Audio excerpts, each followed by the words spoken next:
होनी बहुत प्रबल होती है और वह होकर ही रहती है।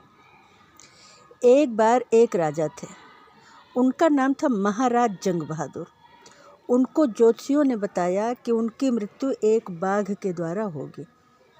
राजा को यह सुनकर बिल्कुल भी डर नहीं लगा। उनके राज्य में बहुत से जंगल थे जिनमें अनगिनत बाघ थे। एक बार राजा जंग बहादुर बाघ के शिकार के लिए गए। जब उन्होंने पहला बाघ मारा, वह अत्यधिक रोमांचित थे। उन्होंने उसे अपने ज्योतिषियों के पास भेज दिया और कहा, अब आप क्या कहते हैं? ज्योतिषियों ने झिझकते हुए कहा, महाराज, आप 99 बाघों को इसी प्रकार मार सकते हैं, परंतु 100वें से आपको सावधान रहना पड़ेगा। अब राजा जंग बहादुर ने शपथ ली कि अब वह कोई कार्य तभी करेंगे जब वह 100वां बाघ मार देंगे। राजा ने बाघों को मारना आरंभ कर दिया। प्रत्येक बाघ को मारने पर उन्हें बड़ा आनंद आता। 70 बाघ मारने के पश्चात जंगल में कोई बाघ नहीं बचा। अब उन्होंने राजघराने की एक कन्या से विवाह कर लिया।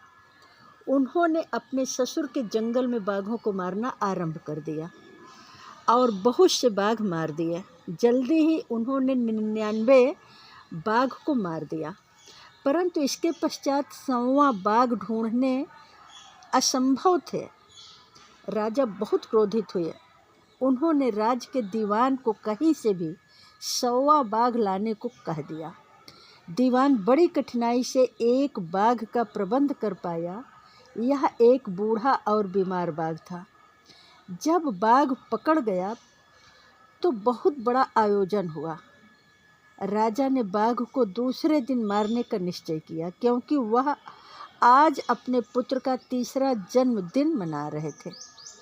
उन्होंने उसके लिए लकड़ी का बाग उपहार में दिया। पिता पुत्र पूरे दिन लकड़ी के बाग से खेलते रहे। लकड़ी के बाग के पूरे शरीर पर बाघ को सजाने के लिए चांदी के टुकड़े लगाए गए। इनसे एक टुकड़े राजा के हाथ में दायां हाथ कट गया। उन्होंने इसे खींच लिया और अपने पुत्र के साथ खेलना जारी कर रखा।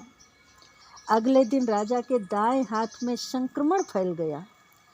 4 दिन में उसकी पूरी भुजा में फैल गया। शाही चिकित्सकों ने राजा को ऑपरेशन करने का निश्चय दिया। सभी चिकित्सक राजा के जीवन बचाने के लिए बहुत प्रयास किया, परंतु उन्हें बचा नहीं सके। इस प्रकार एक बाघ राजा की विचित्र मृत्यु का कारण बन गया। तो मित्रों, ये 100% सही है कि होनी अपने समय पर होकर ही रहती है।